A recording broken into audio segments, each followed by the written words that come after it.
sounds like maybe the spaghetti's winning. I should mute. Sorry, sir. I'll mute up. Oh no, you're fine. There we go. Hi. Wonderful. Okay, so we're live on YouTube. So just we'll just be on the church's YouTube page, but just so you know, you can make your own decision about if you want to have your camera visible or not as we're having the conversation. But just want to say welcome to everyone. We are so glad that you're here. This last year, our church community has been exploring faith and humanities topical themes. And I'd say that's one of the distinctives of our communities, that intersection of faith and so faith in humanities, faith in justice, faith in the environment, wanting to explore what does it mean to really bring our embodied lives and experiences, the experience of tasting beer or making food or whatever it is that we're doing as a way where they both speak into one another. And so I'm Sarah. I am one of the ministers at Colonial Church, and Christian Collins Wynn is our teaching minister, who, along with some of the folks who I see on the screen, along with Betty Cook and Paige, who will be doing our introduction for our speaker tonight, and seeing if there's anyone else I'm missing, are part of our adult education team. And we're just so glad that you are here, and welcome. This is our is this our final one of the year? Do we have one more in May? I think this is our final one of the year. Yeah, our final one of the year. Yeah. Yep, I'm seeing head nods. So we will be repicking up this topic. So if you have any thoughts about things that you'd like us to do in the future, you can go on the website and find Christian Collins Wynn and send him a note or send me a chat during our conversation tonight. But I'm grateful to be in this space with you. And with that, I'll turn it over to Paige to bring us into our topic for tonight and introduce our special guest for our conversation. So go ahead, Paige. Thanks, Sarah. Yeah, so tonight we're going to be hearing from Doug Hoverson, who is a beer historian and author. He's written a couple books about local beer, including The Land of Amber Waters, which is about the history of Minnesota brewing.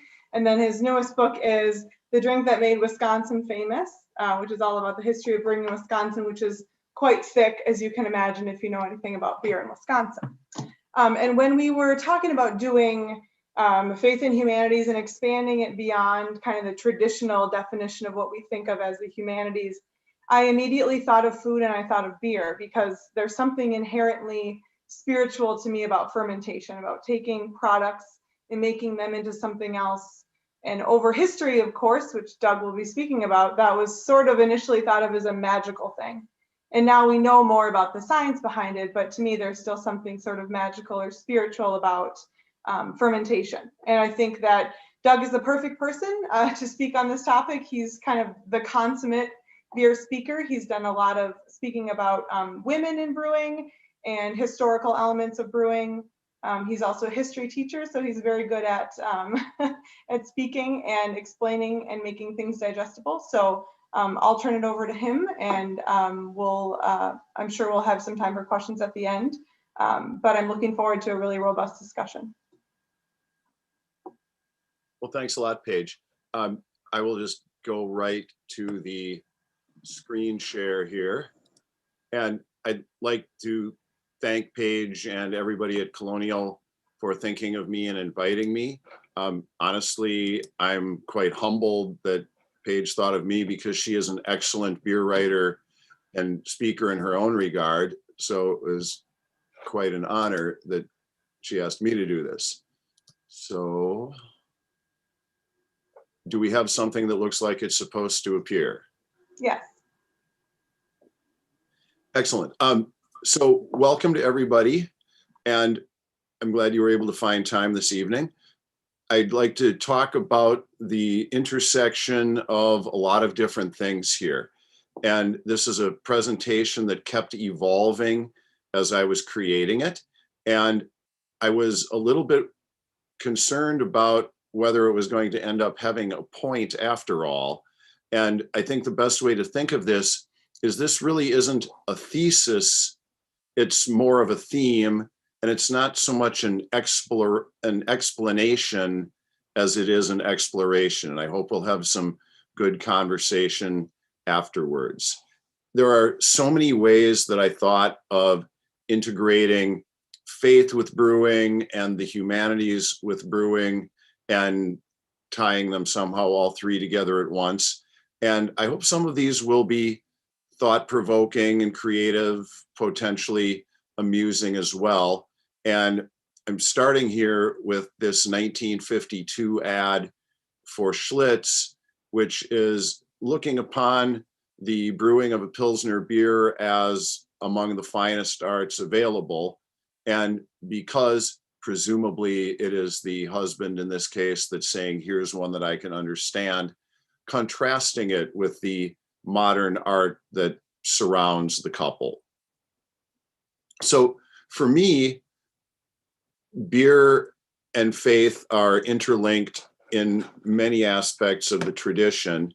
Each year, when it comes time to put up the Christmas tree, it cannot be done unless I have a bottle of Samuel Smith's Winter Welcome Ale available. This is an outstanding winter warmer type ale. It's about 6.5%, but with just a lovely character of biscuit toffee flavored malt, which is for me one of the true beginnings of the holiday season, and the winter ales are treated as such in Britain.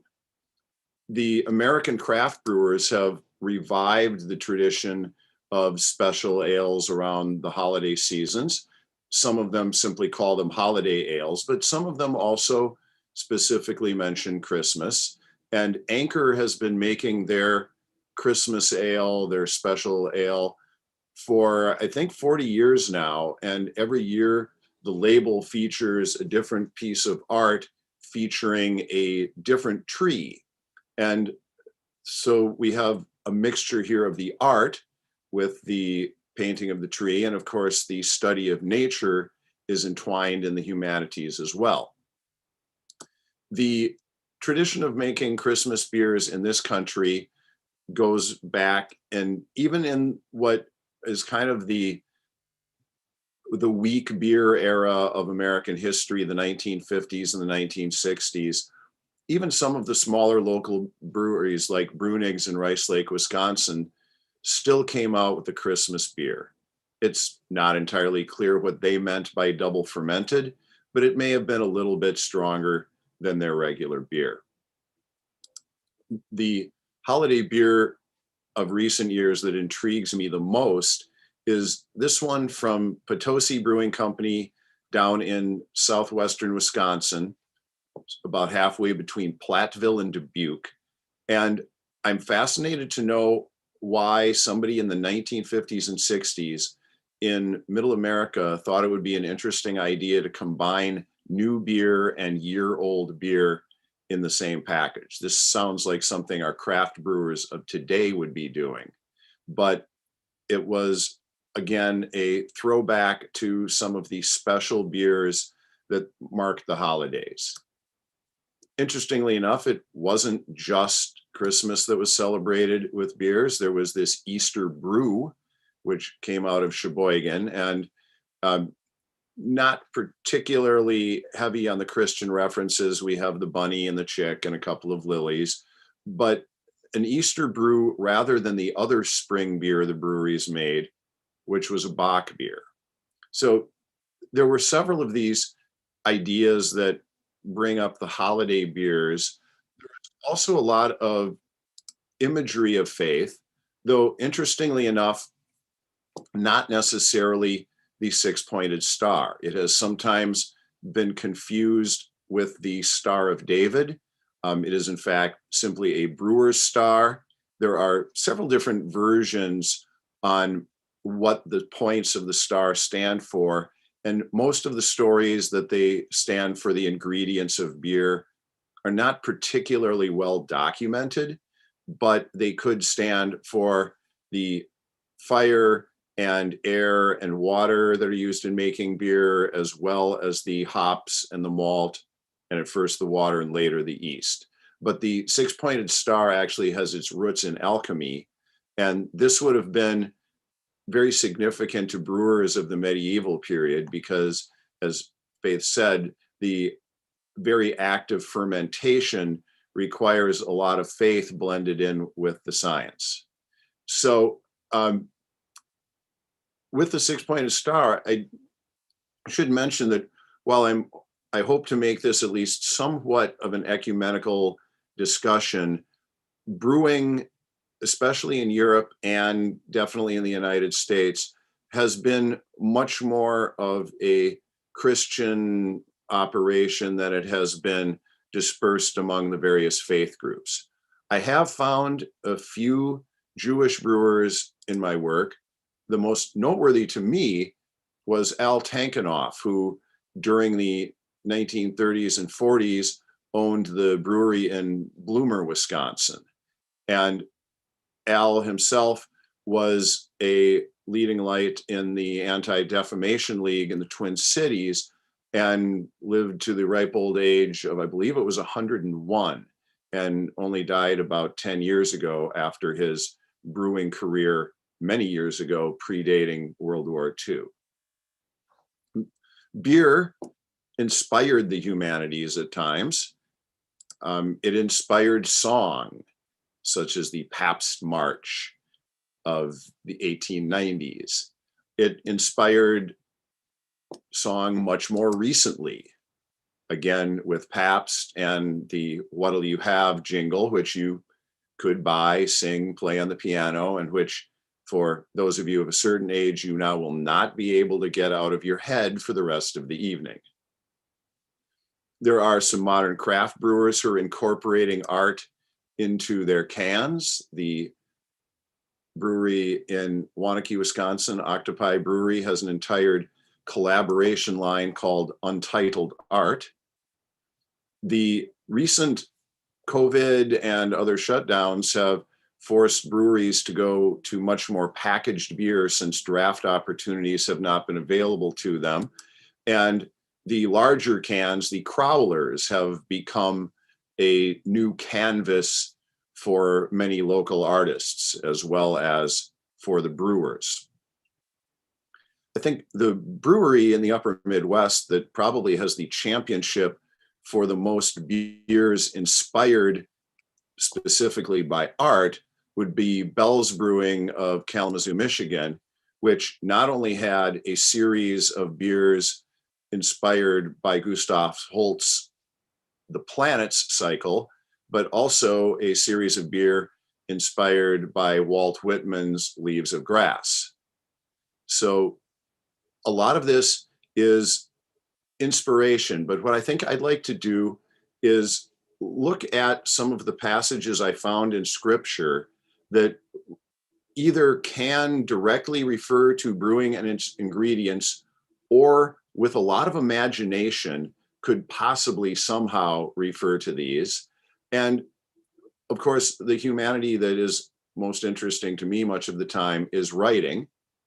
And therefore, our first lesson from the scripture today, many of them yanked out of context, comes from Revelation 1:11, what thou seest, write in a book. And as Paige mentioned in the introduction, I have now written 2 books about beer, and I saw some things that I was inspired to write a book about. And I think the single thing that most inspired my work was this ad that I found in a Moorhead, Minnesota newspaper when I was working on an unrelated project on the Northern Pacific Railroad. At the time, I was fascinated by John Erickson's Moorhead Brewery. I had no idea there was a brewery in Moorhead. I really didn't know there were any breweries outside of Hams and Schmidt and Grain Belt and that little Shells thing down southwest. But as I looked into it, I began to wonder. I was fascinated by the idea. I assumed that the Minnesota Historical Society must have a book about the history of the breweries of Minnesota, and I discovered they didn't. So as a consequence, I started working on it and eventually told some people that I was thinking of writing a book on it. They kept asking me how the book was coming along, and at that point I was trapped. I was very fortunate to get a relationship with the University of Minnesota Press. And after quite a few years, we were able to bring out my first book, The Land of Amber Waters. And this was very well received. It's a little hard to find right now. We are currently between printings, and the used copies on Amazon are selling for something like 150% of the list price. So hopefully the press will bring out a third printing soon. I'm very grateful to the press for all of the help, but I would like to bring in another one of the humanities at this point, which is photography, because I need to thank my photographer on both books, Bob Foch. And I'm really grateful. He first was just assigned to me. We became quite good friends. And the work that you see represents his eye for detail, his eye for form. And he did a fabulous job of working with collectors who were a little bit nervous about having their precious artifacts touched and balanced that way.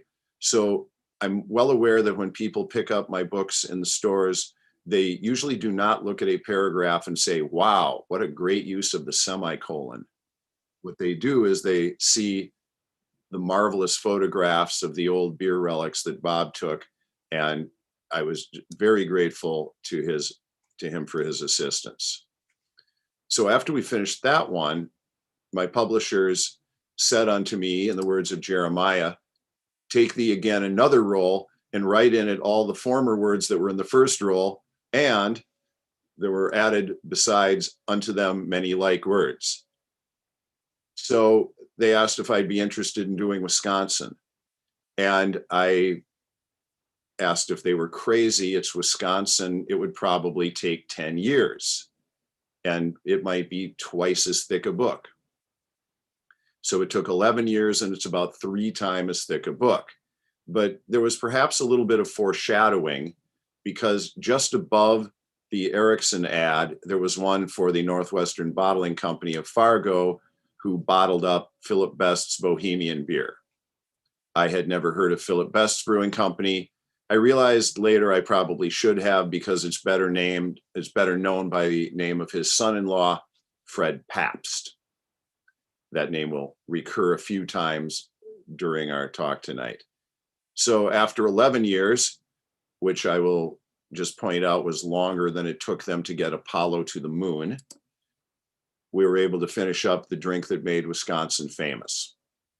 During the course of this, I was able to research in quite a few libraries around the country and work with many other wonderful collectors and historians.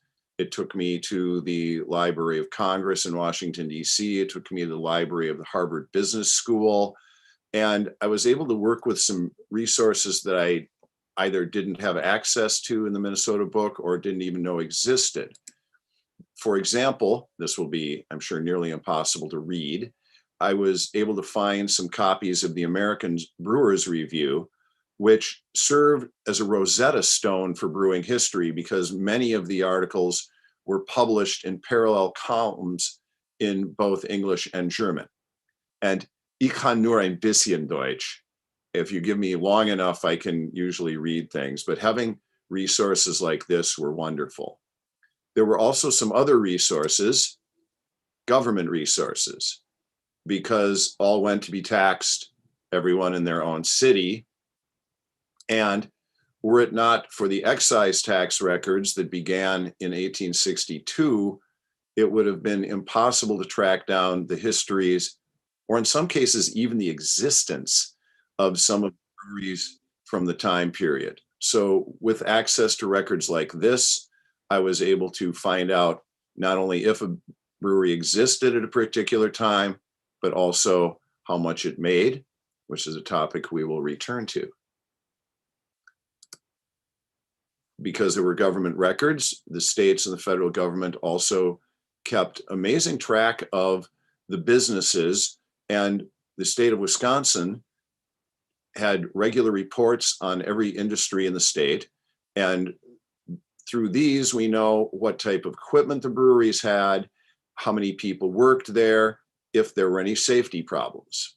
So between these and the maps and census records and the numerous other resources, in many cases, I was able to put together a record of these breweries that actually brought them to life rather than just making them a point on a map. But the industry themselves is really not that interesting without the beer. And the people murmured against Moses, saying, "What shall we drink?" For me at the moment, it's water. So in today's modern craft beer world, we have so many resources available to us, so many opportunities, and in many ways, the definition of what even is beer has changed so dramatically over the last 40 years. One of the things that really surprised me in my research, though, is how much variety there was in beer back in the earlier period in American brewing, specifically in the 19th century. And for example, the J.G. Bush Brewery of Duluth, which would eventually evolve into Fittger's, had 5 beers available in the early 1860s. They had a cream ale, they had a wheat beer, a stock ale, which might be similar to today's IPA, a present use beer, which would be very similar to a second runnings beer or a common beer. It would be much lower in alcohol, would not require a lot of fermentation time. And of course, lager beer, which was at this point already on its way to being the most popular beer in North America and, in fact, to the world. But there was even more variety than just this. Some of the English-inspired breweries, such as the Badger Brewery in Racine, had numerous styles of beers which directly took not only their inspiration, but their very names from the British styles, with XXX and XX stock ales, which would have represented different strengths. And there was fascinating to see some of these styles that we're used to in today's craft brewing world still showing up in a period that I thought was just beer. Many of the larger breweries made an advertising virtue out of their different styles. And all of these reflect traditions that go back many years, and in some other cases, centuries.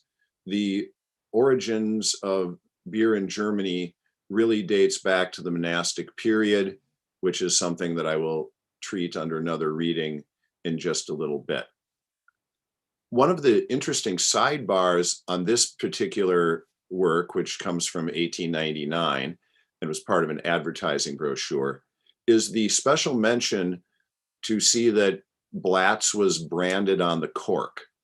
And this is a hint of something that was going on in the late 1800s, which was beer counterfeiting. So unscrupulous operators would get hold of a cheaper beer and would either buy or steal bottles from a premium brand brewer. They would fill the bottles with the cheaper beer and attempt to pass it off as the real thing. And so the brewers had to go through numerous steps to make sure they could maintain the characteristics and the integrity of their own product. So branding the corks was one way.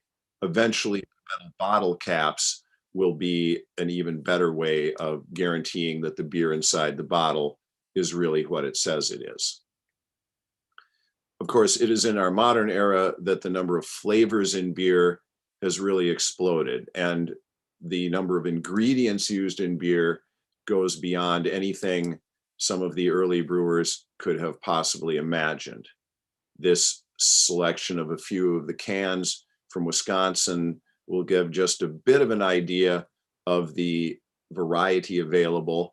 And in the lower right center, I'll just note that Lazy Monk Brewing, once again, gives us at least a little bit of a link back to the faith component of this. Brew pubs and small breweries have an even better opportunity to make many different types of beers because they're making a much smaller batch size. They don't have to commit to a whole canning line or a bottling line full, and they're able to be much more flexible. So the average craft brewery with just a tap room or a brew pub can, of course, have many different beers going on throughout a year or through a much longer period. But as I indicated just a bit earlier, perhaps the best way to sample a number of beers at a time and to see what the range of the definition of beer is would be to go to one of the beer festivals where the breweries are showing off for us, they are showing off for each other, and engaging in this creative process that is so critical to the humanities. To have a vision, in this case for a flavor, and to be able to decide what types of ingredients would be necessary to bring this to pass, and to go beyond what has been done before to create. And so the very way in which beer is served is also much more diverse at some of these festivals.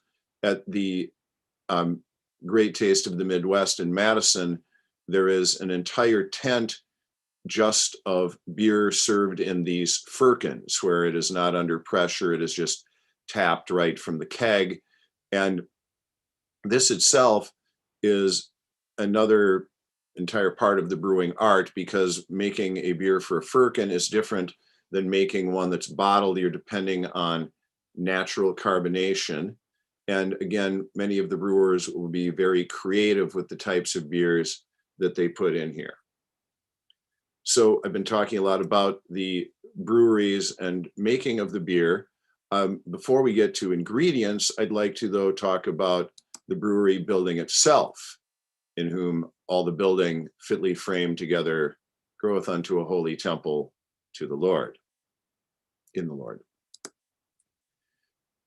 Returning again to Milwaukee, the reason I have picked this particular one, in addition to being a brewery souvenir printed in 3 languages, is for the Pabst Southside Brewery, which can be seen in the background. And its resemblance to a cathedral was not accidental. And it was, in essence, a cathedral of industry. And there were many visitors to Milwaukee, at least according to the accounts at the time, who approached the Southside Brewery thinking that it was the cathedral for Milwaukee, or at least one of the parish churches, given its size, its architecture.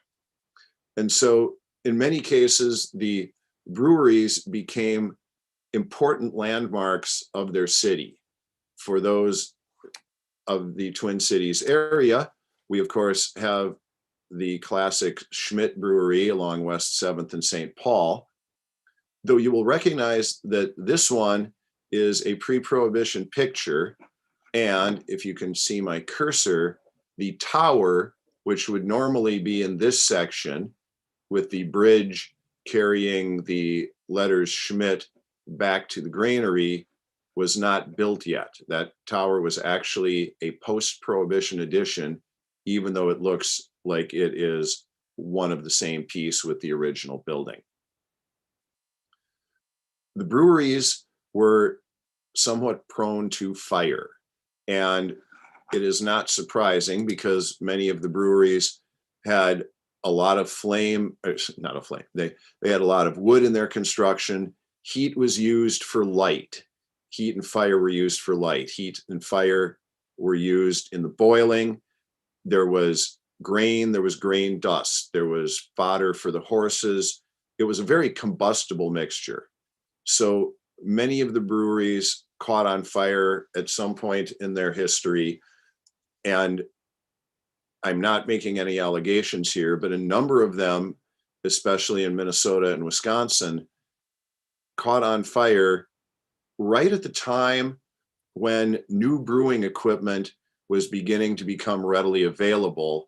And it just happened, the 1870s or early 1880s happened to be a good time to have a brewery fire, because it means that you could build all new with better equipment, with, in the case of the Blatz Brewery, all electric equipment, and in general reduce the fire risk and get yourself a much larger brewery. The breweries, as cathedrals of industry, were important tourist destinations in their city. And this view of the inside of Pabst around the 1890s is not only features a number of workers, but it also features, to the left in the blue box, some tourists who are in their finery touring this massive plant and watching the hundreds of people in the bottling works. Brewery tours continued to be popular through the 1950s, 60s, and 70s, and are still important today. And one of the things, of course, that the breweries boast about is their size, or at least they did for many years, which brings us to a reading from the feeding of the 5,000. There is a lad here which hath 5 barley loaves and 2 small fishes, but what are they among so many? As I alluded earlier, there are numerous sources where I've been able to find some of the production figures, even for breweries in the 1870s, as are these. And many of these breweries in Minnesota were very small, producing only a couple hundred barrels a year, which is smaller than many of today's brew pubs or small taproom breweries. But of course, in the 1870s, really through the 1950s or 60s, for many people, the craft was not the guarantee of quality. The size and level of industry was the guarantee of quality. So this tray from the Schlitz Brewing Company in approximately the 1880s specifically identifies their capacity as 600,000 barrels per year, which was one of the largest in the world at the time, though only the second largest in their city. Pabst was still larger. Another feature of this tray, which would look a little bit out of place in 2021, is the smoke belching from the smokestacks. Today, we would be rightly concerned about the carbon emissions, the carbon footprint of this particular industry. But 150 years ago, a belching smokestack was considered a symbol of prosperity. People in this building were doing useful work, that products were being made, money was being made, and commerce was being furthered. To make the beer, of course, we need plenty of ingredients and pure ingredients. We go briefly to Cana, where Jesus saith unto them, fill the water pots with water. Now, of course, at Cana, Jesus was planning to make wine, though there are a few biblical scholars who have questioned whether all of the wine references in the Bible are really wine, or whether some of them, especially in the Old Testament, may in fact have been beer. Some of the areas where the events were occurring were not particularly grape growing regions, but they had plenty of barley. And some scholars have wondered if there is more beer in the Bible than the Romans, who were doing some of the early filtering of the stories, would prefer that we believe. The most important ingredient in beer is, of course, water. In many beers, it is 95 to 98%. And one of the things that I was reminded was that, in fact, in Hebrew, the word beer means well.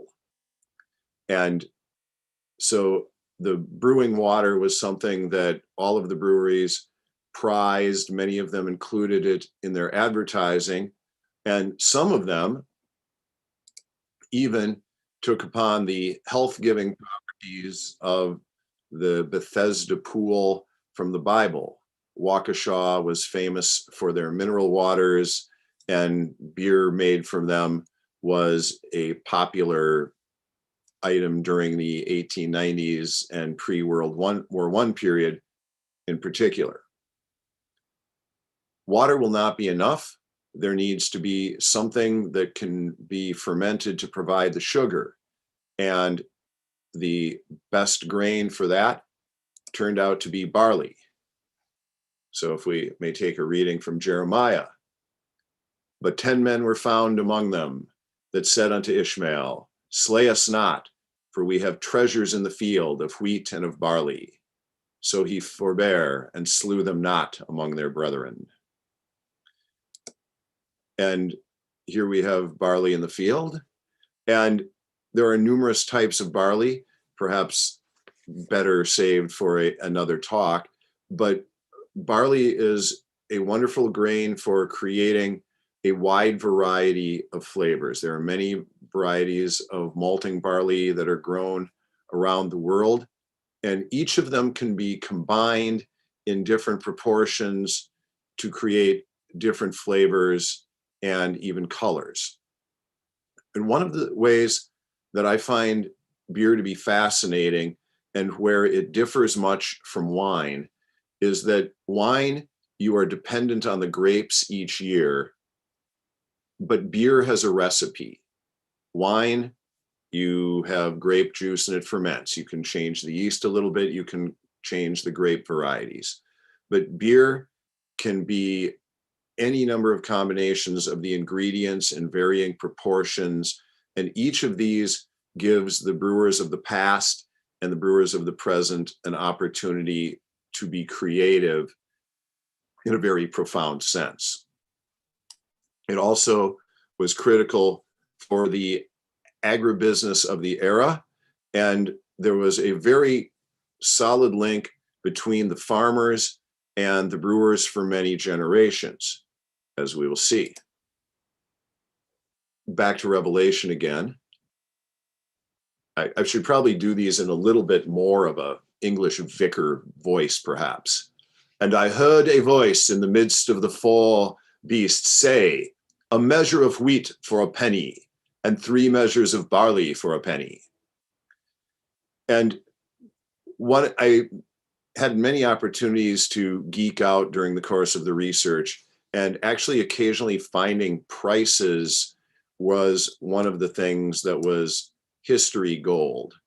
And I've started a little bit of work perhaps on a book for Michigan, and have started to look at some of their breweries and discovered that some of the early Detroit breweries had ads to the local barley farmers in both English and French. But we also were able to find prices for the best barley. And in these couple of cases that I have here, the farmers were also offered prizes. In this case, on the left, $30 or a silver cup of that value to the farmer who shall raise, sell, and deliver the best lot of barley. So there were a number of opportunities for the farmers to work and provide the barley to create new varieties, and the brewers were able to integrate these into their recipes. The brewers in the United States in the 19th century and 20th century did still bring in a fair amount of imported barley, either from the British Isles or from continental Europe. These shipments, of course, were interrupted during times of war, so the brewers would need to change their recipes accordingly. And while buildings are important and ingredients are important, and I am skipping 2 ingredients here, I was unable to find any biblical references to hops. I could have perhaps cheated and used spices a little bit. And I found some references to leaven, but none directly to yeast. And of course, leaven is the bread which is in the fermenting process. So I'm going to skip over those two ingredients for this particular talk, but the ingredients need to be combined by people. Beer, I have occasionally paraphrased as being fruit of the field and work of human hands, as opposed to fruit of the vine and work of human hands. And I'd like to do a little bit on the brewery workers. And we know a fair amount about them from photographs. This is the Frederick Miller Brewery in about 1875. There's an interesting story about this particular photo because the artists, Reddington and Schaefer, appear to have been itinerant photographers who traveled throughout the country during the 1870s, taking group photographs.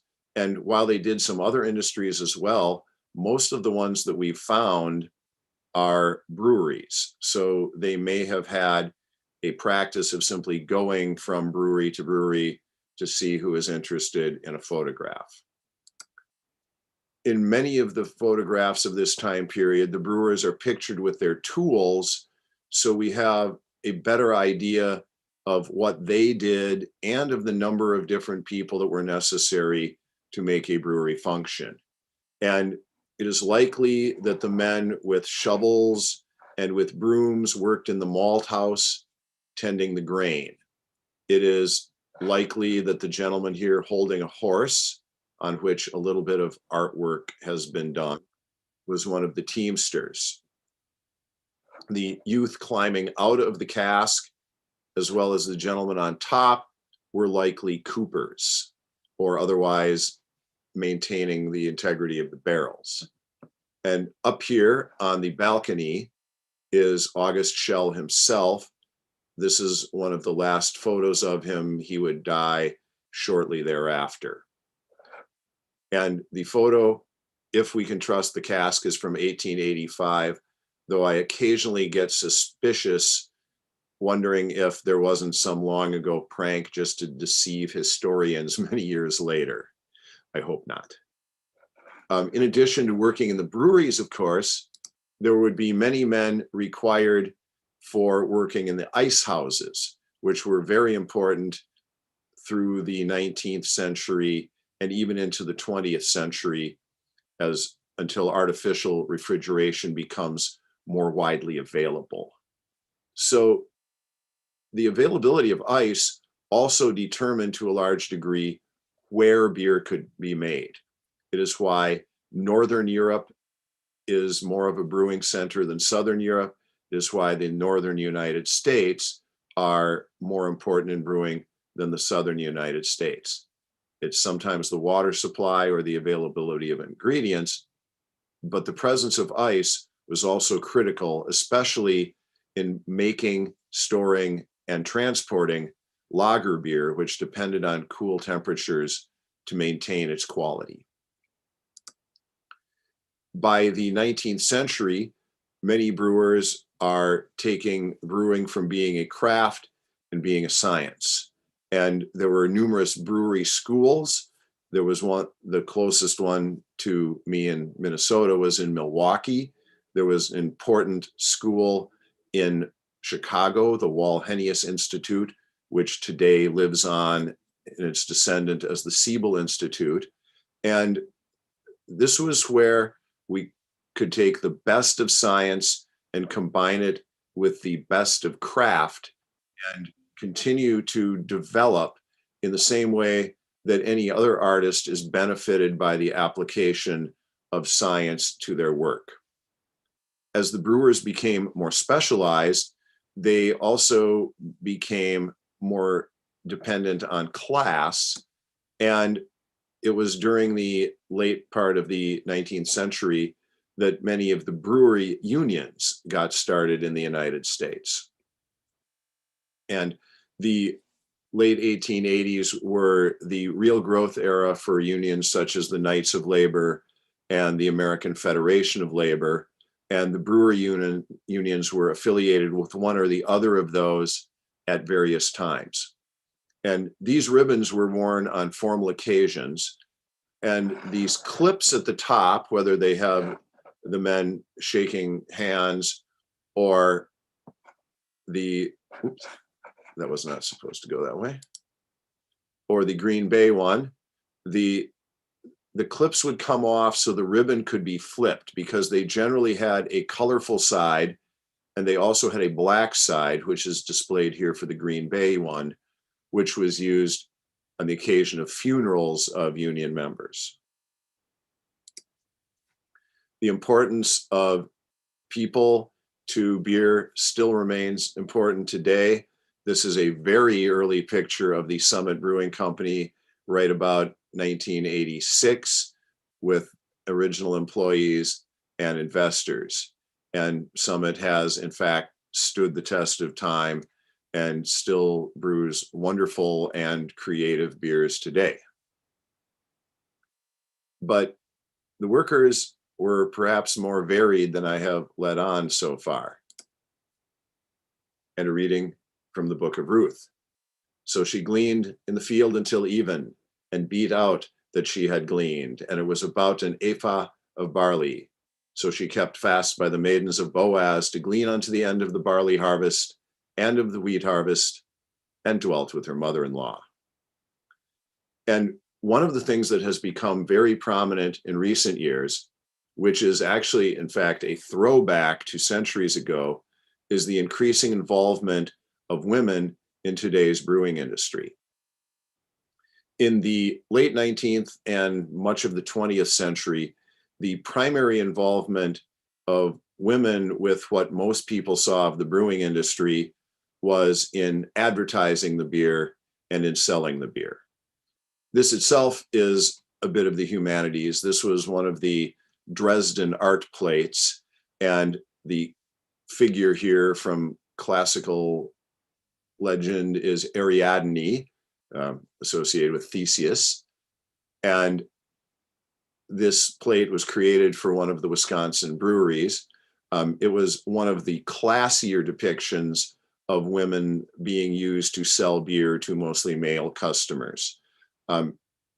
We are perhaps in the upper Midwest much more familiar with the Indian maiden of Leinenkugel. And the reason I included this one was to point out that the Leinenkugel company, after many years, has decided that they are going to phase out this logo and replace it with the waterfall, which they had in fact used in the earlier years of the brewery. And it's a somewhat belated recognition of the use of Native people as advertising figures and the impropriety of that. And I think also an important recognition that we are, in fact, on Native land at this point. But of course, women were not just used for advertising beer, but they were very active in the production of it, even though it was less generally publicized. In this picture from the Blatz Brewing Company, once again around the 1880s, we see a number of women, and they were typically employed to label the bottles, to wrap the bottles if they were being wrapped, depending on the type of packaging. And so many of these workplaces were occupied by both men and women. In many cases, also, younger boys and girls would also be working in the bottling houses. Women were also very important in picking of hops, and hops are incredibly sensitive to the time in which they are picked. There's really only about a week or so when the hops are at the peak of their flavor, where the lupulin is at its maximum before they dry and go brown. And in the hops that I have in my backyard in 15 years, I don't think I've ever hit the window and gotten a good hop harvest. So in the mid-19th century, trainloads of women were bussed in from brought in on trains from all over the countryside to pick hops as rapidly as possible. And there are some stories that the local dances that they would have to give them something to do during the evenings, were referred to as hop dances, which then were shortened to hops, which would be the origin of the term hop for a dance. If this is a topic of particular interest, my friend Jennifer Jordan of the University of Wisconsin-Milwaukee is working on what should be an amazing book on the hop industry, and in particular, the role of women in it. It's probably still a few years down the road, but look for it when it comes out. She's doing a great job. Women were celebrated in their work. This is a picture of the women of the Heilemann Brewing Company of La Crosse, Wisconsin, at their picnic. And it's appropriate that this is Heilemann because not only were women working in menial roles, but women also were involved in more important roles in the brewery. And in fact, for much of the late 19th and early 20th century, the Heilemann Brewery was run by Johanna Heilemann after the death of her husband, Gottlieb. And from what we know about the women who ran breweries was that they appeared to be doing very good work at it. The accounts we have from the time often refer to them as very good businesswomen, and they were not simply ornamental, they were absolutely critical to the functioning of the brewery, as are many of our female brewers today. This is Deb and Jill at the opening of Urban Growler, which was the first all-female owned brewery in the state of Minnesota. And I hope many of you have had a chance to have some of their products because they do wonderful work. With all the beer made, it's time to get it to the customer, and some trust in chariots and some in horses. And of course, the horse-drawn beer wagon, or the dray, was a common sight in the cities and countrysides throughout the 18th, 19th, even well into the 20th century in many cases.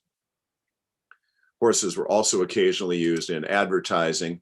There was a series of stock pieces like this featuring famous racehorses of the era that could be printed with the name of any brewing company on it. But advertising the beer needed to be done in a variety of places. The location of the beer itself, the saloons would be marked with signs such as this one. And the gold on this one was actually quartz that was mixed into the paint so that it would reflect in the night sky of the late 19th century when whatever lights were available would hit it, drawing extra attention. The art of the brewery sign is yet another aspect of the humanities, and there were wonderful painted examples. And of course, in the 20th century, you had many of the classic lighted signs, such as the so-called Starry Skies light from Hams here. The beer has been advertised, and now we simply need people to drink it. And in the same house remain, eating and drinking such things as they give, for the laborer is worthy of his hire.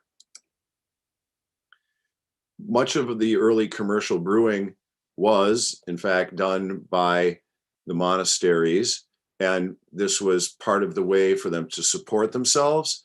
It was a way to provide hospitality for their guests, and apparently, during the Lenten season, they brewed heavier beer so they could survive on that alone during their fasting periods.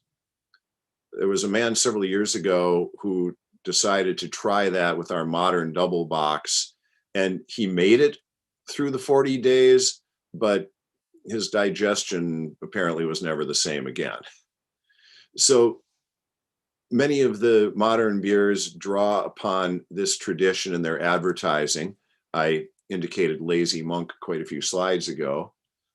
Many of the important German beers draw from the tradition of their particular orders, the Pauliner, the Augustiner, the Franziskaner, often in this country pronounced as Franziskaner, but Franciscan monks.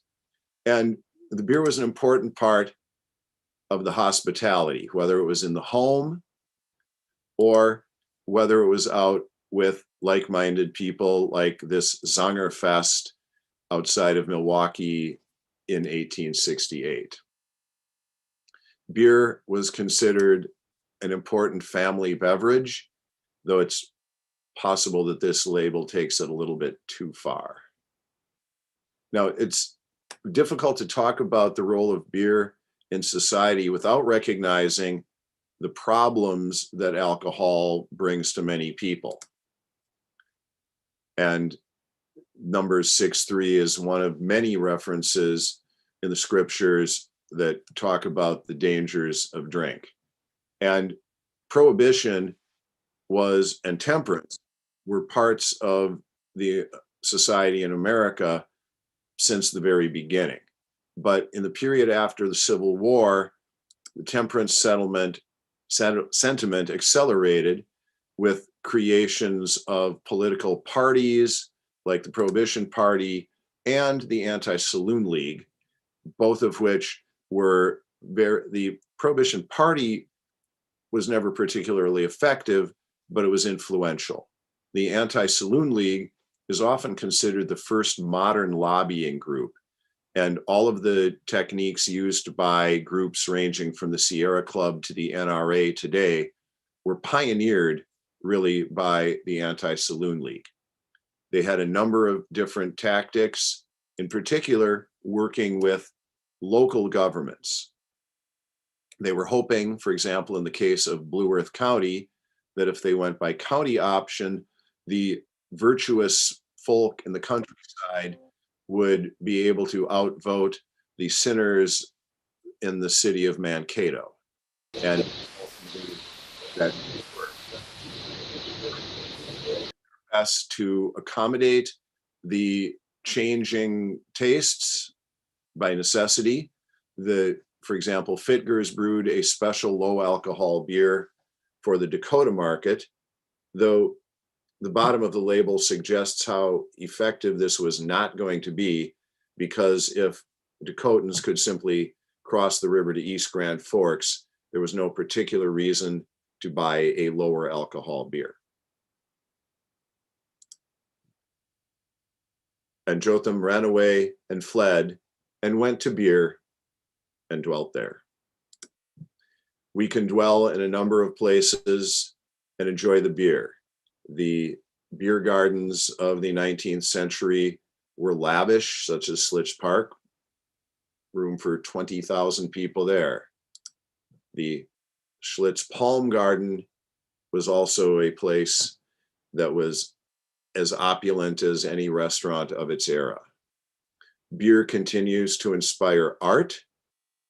Many of you may be fans of Bell's Two-Hearted Ale, but may not have seen the original recipe from the 1980s, which was yet one more example of local artists being brought in to bring many different aspects of the humanities together in the brewing of the beer. And I think it is one of the things that we can do to support our local artists and support our local brewers whenever we can. Here endeth the formal part of the presentation, and I would be more than happy to entertain any type of questions that you might have.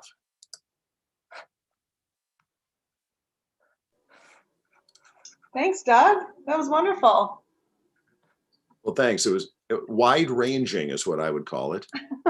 It was nice. It was like a little six-pack of different little things to take away. So I think that was really good. I wanted to ask, you mentioned about the history of monks brewing beer. Could you tell folks about the fact that there is still a very, very small amount of that going on today? Yes, there is. And had I had more time, I would have stopped on my way home to pick up several bottles to demonstrate with, alas. But the most famous of these are the Trappist monasteries.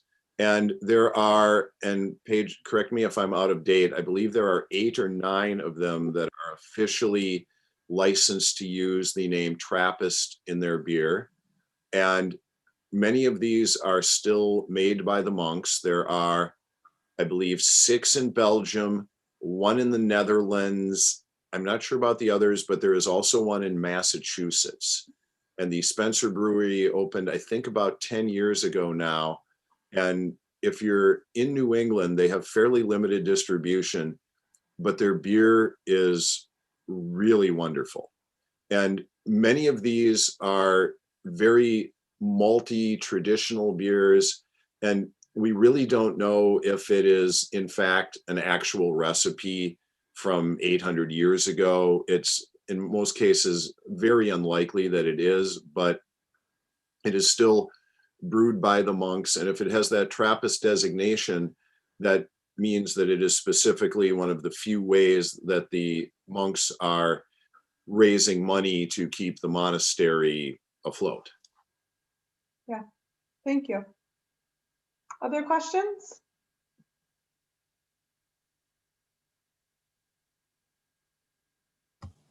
Are you planning to write a 3rd book?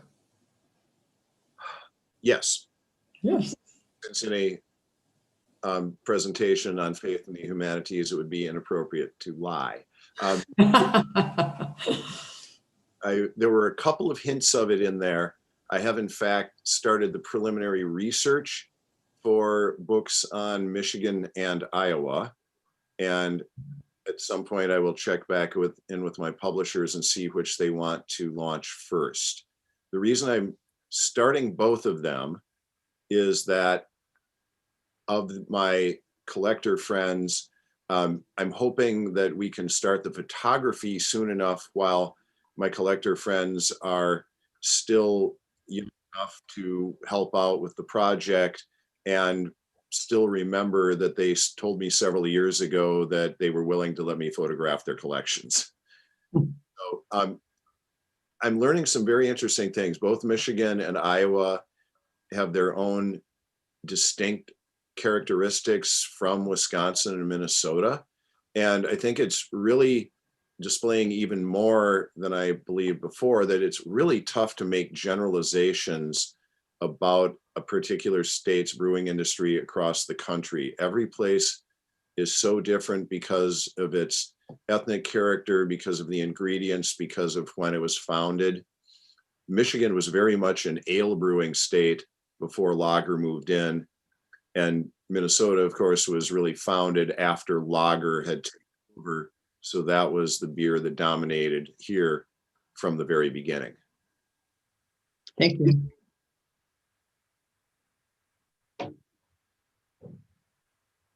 I'm also very interested in hearing other people's stories of beer history or beer experiences. And perhaps either Paige or I will write them up at some point.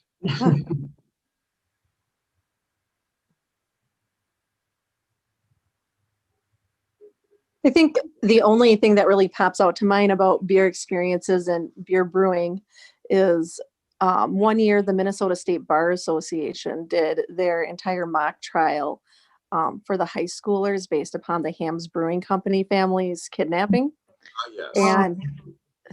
And just the that era of history in Minnesota is just really, really unique because I don't think many people realize how prominent Minnesota's brewery companies were in the Midwest. And that's an interesting thing to bring up because, of course, the Barker Karpus gang went after the 2 people in the state with the most money, and they were both brewers. It was William Ham and it was Edward Bremer, who was a descendant of Jacob Schmidt. So between Hams and Schmidt in the mid 1930s, who had more money?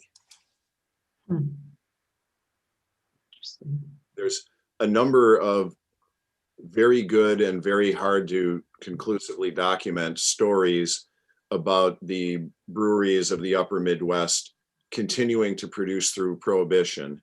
It's fairly clear, though not super provable, that Schmidt was making an awful lot of real beer all the way through Prohibition.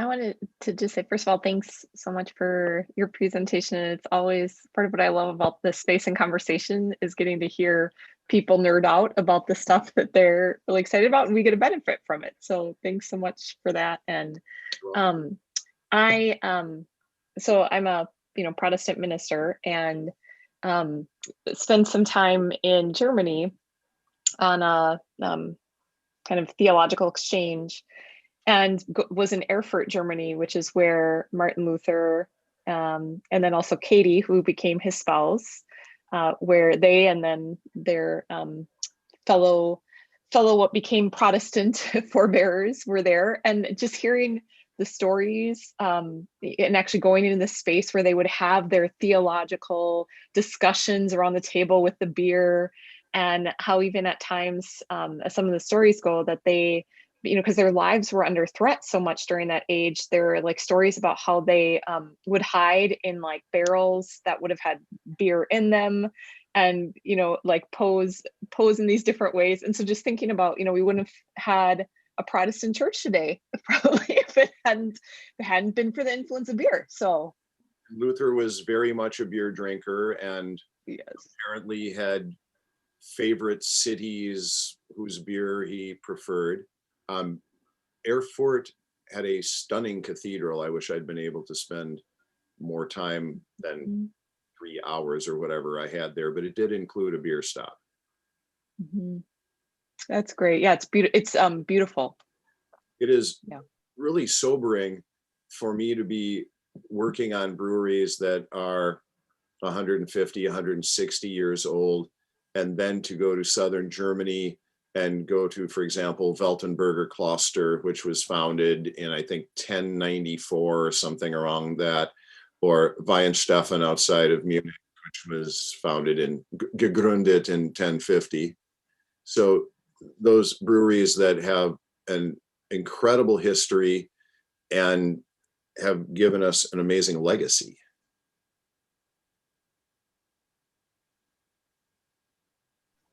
Yeah, I think one of the most stunning things to me about beer is just the hospitality aspect of it. You talked about brewery tours, wanting to invite the public in and kind of show the hard work that goes into beer, but also kind of just the very everyday hospitality that beer brings. I remember learning about when I was down at Shell's, which you mentioned, which is down in New Ulm.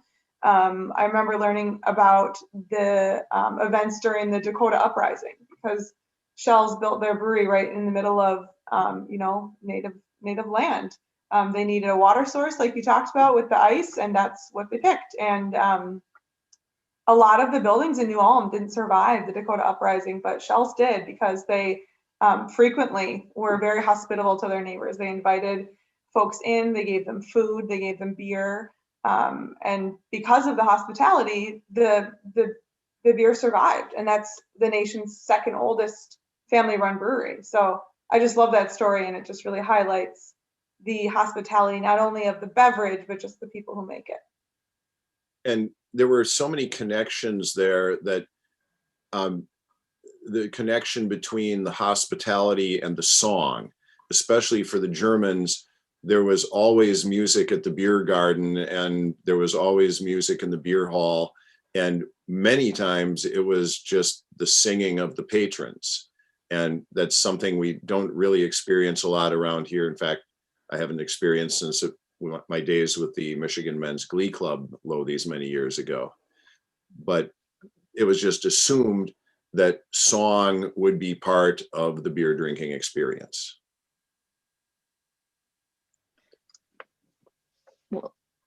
Well, and just to jump in on that, so one of the things again about Luther is that a lot of the hymns, even that he ended up, writing words for, were based off of songs that were sung in the beer halls, and the tunes people would know, and melodies and things like that. And so in our current iteration in our community, where we're doing an alternative service, we've been using songs that you actually would hear when you're now at one of the local breweries that are playing or things like that. And I think part of that's that evoking that connection between the other parts of our lives where we're joined together, like you were naming, Paige, around hospitality and around just our rhythm of our lives, and really honoring the spirituality and the beauty of what happens when you gather around tables like that. Because some of my best memories and the best quote unquote what I would call communion have been the experiences around tables with friends gathered, whether it's in a beer garden or it's around a dinner table. And so just it's a different translation of that historic legacy, but something important. I think that today's smaller breweries in particular encourage that, because you're not just sitting around with friends or perhaps people you're just meeting on talking about things of commonality and difference, but you're drinking something that was brewed possibly by that person 20 feet away.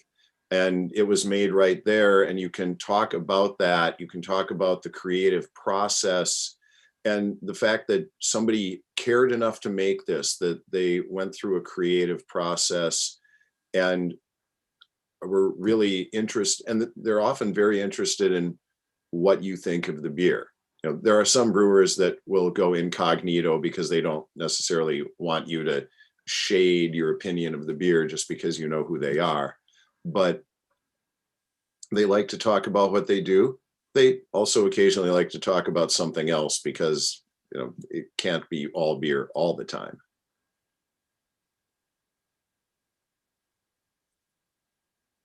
Though I sort of have disproved that, I guess. So we're just a small group of people here, so we won't broadcast this too far, but could you name a few of your favorite beers? With the recognition that this will show up on. Oh yeah, that's right. Can we just say beep?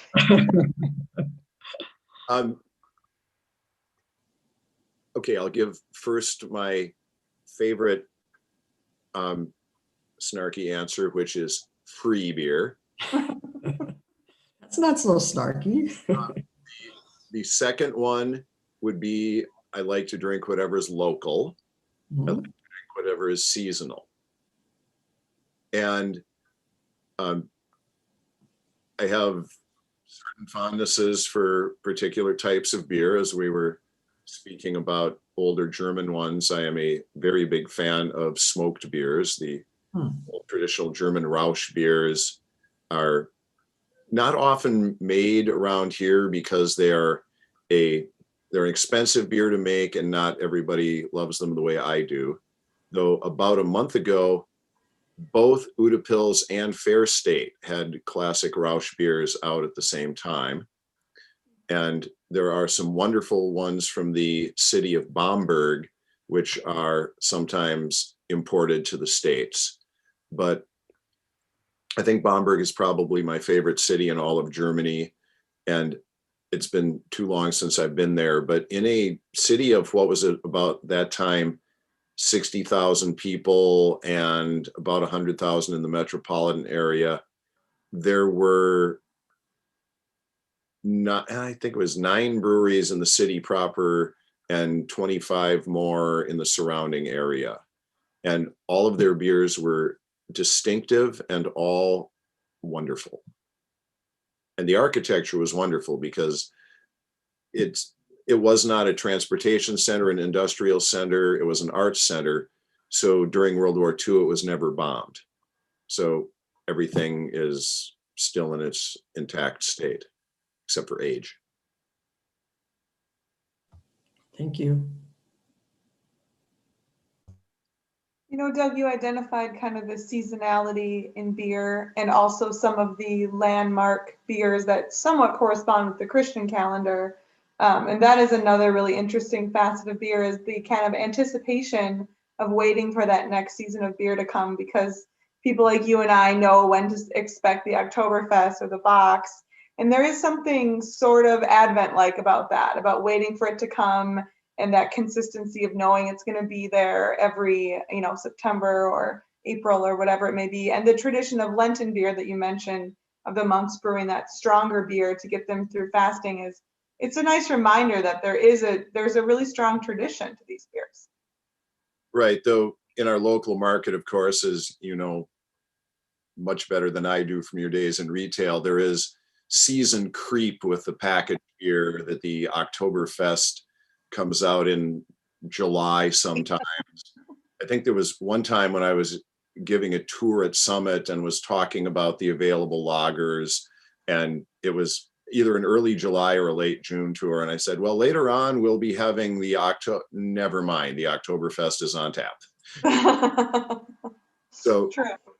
it's kind of like the new cars come out in August, but it was very much a competitive issue at the time because for a smaller tavern before our days of multi-taps, you would only have one Bock beer on at a time. And there was a constant race to see who could get their Bock beer to the saloons or taverns first through their salesmen, and that would be the keg that got on. They would often create some sort of a mutual agreement among the breweries that they would not release their Bock beer until a particular date. Somebody always broke the agreement. But I love the idea of the seasonality, and it as much as I like some of the beers generally, it does seem wrong to have an Oktoberfest in April and a Bock beer in August. Yeah. Okay, I think I have one final question for you, Doug. Thinking about some of the ways that beer has tried to be charitable over the years, and in your experience doing research, lately there's been a couple of big movements for beer to benefit a cause. Like I think about the resilience beer that was brewed for the California wildfires, where beers all across the US, potentially internationally, I'm not sure, made this same or similar beer, and the profits went to fire relief. And then the other one that's continues to happen is the Black is Beautiful movement, where breweries are they've raised almost $10 million now for Black-led charitable organizations. Has that been something that beer has been doing for a long time? Have you run into that in your research? I have. It was not quite as much collaborations among brewers at the time, but the brewers, and again, sometimes it was because they really believed in a cause. Other times it was mostly marketing. Mm-hmm. But Schlitz sponsored the circus in Wisconsin, and what's left of the Circus World Museum but the Circus World Museum in Baraboo has a number of the sponsorship pieces that Schlitz did when they were sponsoring, I think it was the Ringling Brothers circus for many years. I've seen, going back to the 1870s, breweries contributing kegs to fundraising events for charitable relief. There was one in particular in Milwaukee in the 1870s, which was the earliest thing that I've seen comparable to a modern beer festival. And I think it was for cholera relief in the southern states, but all of the brewers in Milwaukee contributed kegs to this event in rough proportion to the size of the brewery. So it was a large festival in one of the parks, and by contributing, the patrons would contribute to the cause, and the breweries could that way. So I think, it does go even farther back, of course, because the monastic brewers were providing hospitality for pilgrims. And of course, once people made their money off beer, especially in England, they would fund schools or fund hospitals or various other charities like that, but not necessarily as directly as saying proceeds from this sale of beer go to this worthy organization. Yeah. That's really interesting. Yeah. Do other people, I have another question, but other people might have. Yeah, I have no particular ending period on this. I have decided I'm not going Were we till 8? Mm-hmm. Yeah. I mean, I won't keep you past 8 personally, but I was just wondering, because I mean, and this is a little connected to Paige, what you were talking about. So I, two things. One is, so I grew up in a a family that, because of our religious tradition, they were teetotalers, and was really instilled as I was growing up that if you were Christian, you had to be against drinking, which of course was then surprising to meet my Catholic friends who I saw their priest drinking and I was like, what? What is this?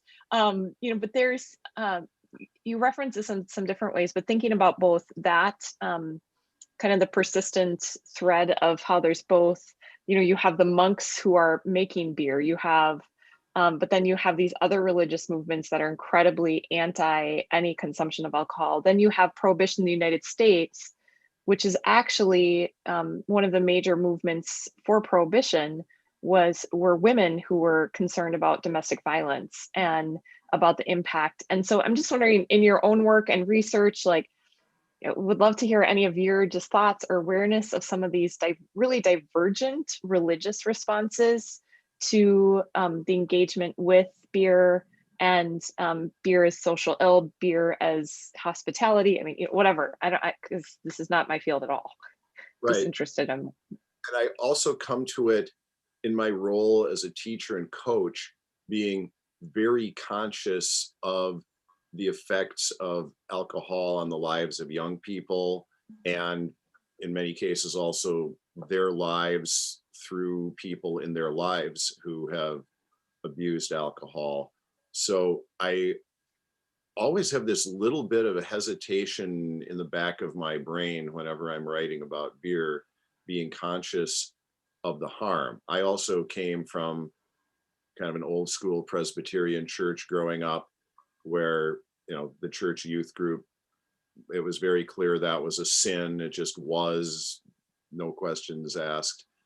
Yet I grew up in a household where drinking was much more part of a meal. My dad would have a beer with a meal. There was not the binge drinking culture that I think has set America apart from many other nations, whether it was the voyageurs who would be gone for months and then binge drink when they got back, or the cattle drives where they would binge drink in Dodge City, or even our modern TGIF, wait until Friday and save up your entire week's drinking for one night.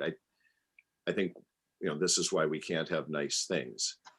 And, in Minnesota and Wisconsin, you did very much see a clash between the Protestants and the Catholics. And I'm not far enough into Michigan yet to know how that plays out. In Iowa, it played out quite a bit because Iowa went in and out of prohibition 5 different times.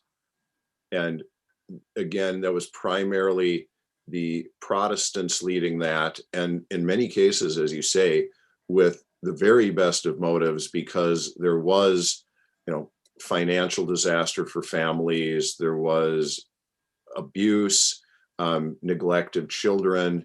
And so, it's hard to read these stories that I come across in my research and not be moved and not recognize that the people seeking temperance or prohibition had serious reasons. It wasn't that they should just be quiet and deal with it. Beer is fun. But there were definitely those cultural situations, and the Irish, the Germans, the Scots Presbyterians all approached it differently. Though I do remember on one of my Germany trips going, visiting the local lodging center and having a pension recommended to us. And, it turned out that, it was a part of a chain of Christian hotels. Now, in America, I have a very good idea of what that would mean. And I was a little bit nervous. And walking into this place, there was a large refrigerator in the central hallway filled with beer.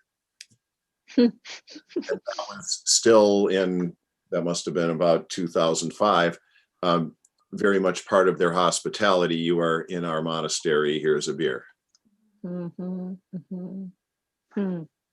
That's just so interesting. And just as a side note, our longtime senior minister in our community, he actually was instrumental in Edina being a prohibition town, like a village. And so I live in St. Louis Park, which is just north of Edina, and just across the road from Edina and from Interlochen Country Club is Bunny's and different bars, because you had to cross the line from Edina.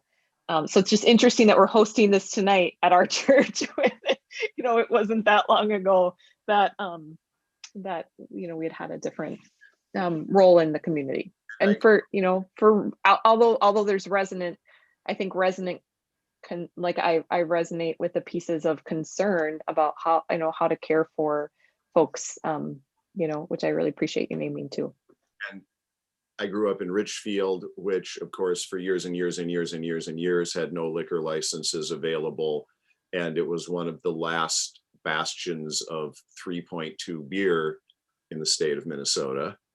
And my church is Plymouth Congregational in downtown Minneapolis, which has had, while the parishioners can of course do whatever they want, for centuries, not centuries, but a century and a half, they did not allow any alcohol in the church for any event, because the first church building had been burned down by angry tavern owners after the women of Plymouth had staged a march on them one Sunday afternoon.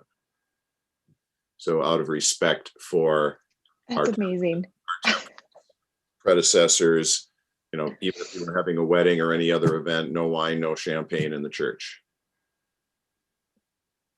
That's a great story. Beer is a complicated beverage, isn't it? Complicated but fascinating.